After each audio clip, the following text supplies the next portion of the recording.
बिहार की राजनीति में तस्वीरें लगभग साफ होती नजर आ रही हैं और धीरे धीरे करके बिहार की राजनीति में जिस तरह की बातें चल रही थी उनमें अब एकदम साफ नजर आ रहा है कि जहां एक तरफ एनडीए के भीतर जो गठबंधन के दल थे उनके बीच में खटास आ गई है, पूरी तरह से एक दूसरे के सामने तन करके खड़े हो गए हैं। वहीं दूसरी तरफ महागठबंधन में भी सब कुछ ठीक ठाक नहीं है और महागठबंधन में भी जिस तरह से आरजेडी के रवैये को लेकर के उसके साथी दल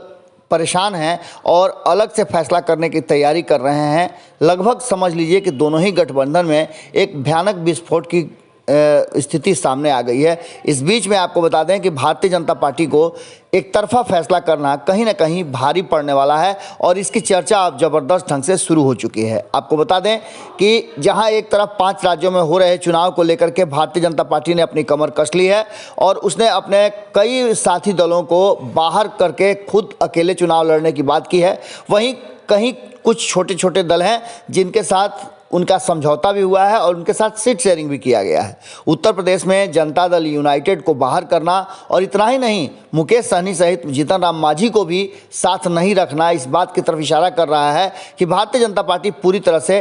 अडिग है कि वो उत्तर प्रदेश में किसी को साथ नहीं लेगी और इनको साथ लेने से उसे घाटा हो सकता है। वहीं बिहार की बात करें तो बिहार में भी एमएलसी के जो 24 सीटों पर चुनाव होने हैं उसमें भी भारतीय जनता पार्टी ने अपने हिसाब से फैसला किया।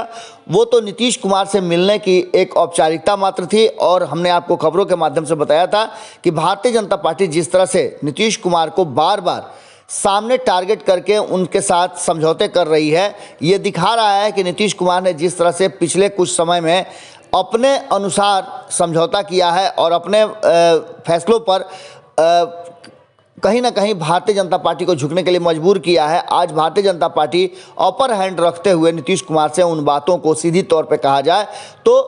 रिटर्न कर रही है। ऐसा ही कुछ देखने को मिला 24 सीटों में जो बंटवारे हुए सीट के, उसमें 13 सीटें अपने पास रख करके 1 सीट एलजेपी को दिया और वहीं 11 सीटें नीतीश कुमार को दे करके जो उनके करीबी थे वो उनको कहीं ना कहीं नीतीश कुमार से नाराज जरूर करने का एक मौका दे दिया है, एक गेम प्लान कर दिया है। लेकिन इसके पीछे की रणनीति आपको बता देते हैं कि ये भारतीय जनता पार्टी का एक तरफा सोच है। वहीं नीतीश कुमार पूरी तरह से अब ऐसे फैसले को लेकर के भारतीय जनता पार्टी को कहीं ना कहीं कटघरे में खड़ा कर रहे हैं। अपने साथी दलों को भी ये समझाने में नीतीश कुमार सफल हो रहे हैं कि वो इसमें कहीं नहीं है और साथी दलों को कहीं ना कहीं भारतीय जनता पार्टी गठबंधन में रहते हुए उन पर किसी भी तरह का विचार नहीं कर रही है। इसके साथ आपको बता दें कि नीतीश कुमार कहा तो ये जा रहा है कि भीतर ही भीतर कोई बड़ी प्लानिंग बना रहे हैं, उस प्लानिंग का एक बड़ा हिस्सा देखने को मिलेगा। इन सारी बातों को लेकर के जिस तरह से मुकेश सहनी और जीतन राम मांझी को इस सीट बंटवारों में अलग रखा गया है, उसके पीछे की रणनीति क्या है। तो एक तरफ आपको ये पता है कि कहीं ना कहीं भारतीय जनता पार्टी के साथ ये दोनों नहीं है। मुकेश सहनी ने तो खुला विरोध कर दिया है और वहीं दूसरी तरफ जीतन राम मांझी ने ये तो कहा है कि वो एनडीए में अभी हैं, लेकिन सीट शेयरिंग को लेकर के उन्होंने नाराजगी व्यक्त की है। इन सारी बातों को लेकर के अब जिस तरह से महागठबंधन में भी एक नया दौर शुरू हो गया है कि भारतीय जनता पार्टी और राष्ट्रीय जनता दल के बीच में तालमेल नहीं हो पाया और ऐसी स्थिति में कहीं ना कहीं कांग्रेस ने भी इस बात को लेकर के पूरी तरह से अपने आप को अलग कर लिया है और कांग्रेस का कहना सीधी तौर पे यही है कि नीतीश कुमार और राष्ट्रीय जनता दल के बीच में भीतर ही भीतर अगर कुछ पक रहा हो तो हम नहीं कह सकते, लेकिन जिस तरह से दोनों फैसले कर रहे हैं उससे तो यही लग रहा है कि दोनों कुछ ना कुछ सोच रहे हैं। वहीं आपको बता दें कि कांग्रेस ने स्पष्ट कर दिया है कि वो अब अपने बलबूते पर 24 सीटों पर चुनाव लड़ेगी। इन सारी बातों को लेकर के जहां एक तरफ मुकेश सहनी ने 24 सीटों पर चुनाव लड़ने की बात कही है, वहीं नीतीश कुमार की तरफ से आरसीपी सिंह जिस तरह से अड़े हुए हैं और उन्हें स्टार प्रचारक की लिस्ट से बाहर करने के बाद भी उत्तर प्रदेश में मजबूर कर दिया कि उन्हें और उनका नाम शामिल करने के लिए पार्टी की तरफ से घोषणा की जाए और पार्टी के राष्ट्रीय महासचिव ने इस बात की घोषणा भी कर दी। अब सीधी तौर पे आरसीपी सिंह और ललन सिंह के बीच का जो टसन था वो पार्टी में कहीं ना कहीं दो फाड़ होने की बात कर रहा था, लेकिन ये सब दिखावा है और ललन सिंह हर हाल में आरसीपी सिंह को संगठन से दूर रखना चाहते हैं और रखते हुए कुछ अंदर ही अंदर रणनीति और राजनीति चल रही है। इन सारी बातों को लेकर के जब बात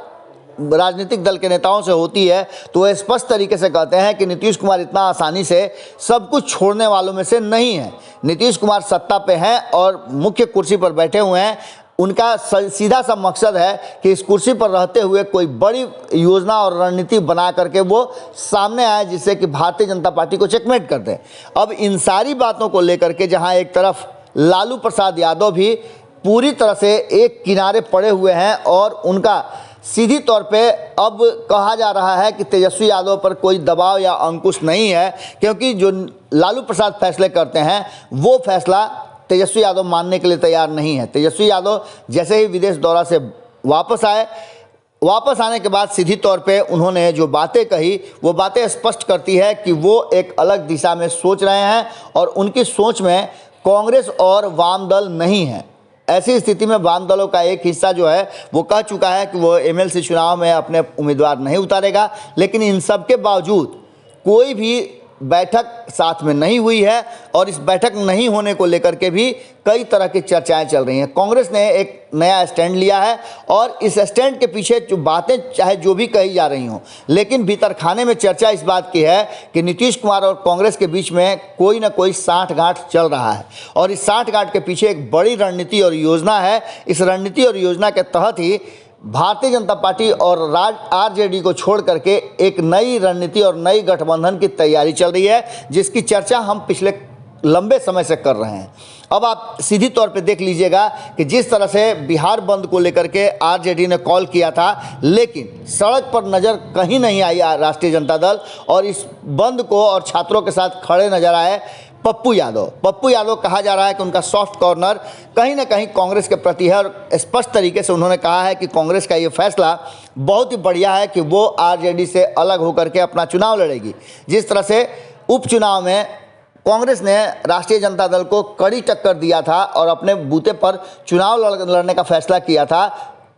कांग्रेस को अब चाहिए कि वो राष्ट्रीय जनता दल के चंगुल से आज़ाद हो जाए। ऐसी बदली हुई परिस्थिति में बिहार में राजनीतिक उथल पुथल का माहौल है और इस माहौल में कहीं ना कहीं नीतीश कुमार चुप हैं। इसका मतलब है, आपने देखा कि किस तरह से भूपेंद्र यादव से मुलाकात के बाद भूपेंद्र यादव ने तो कहा कि सामान्य मुलाकात करने गए थे, लेकिन सीट शेयरिंग का फैसला जब हुआ उसमें भी आपने देखा कि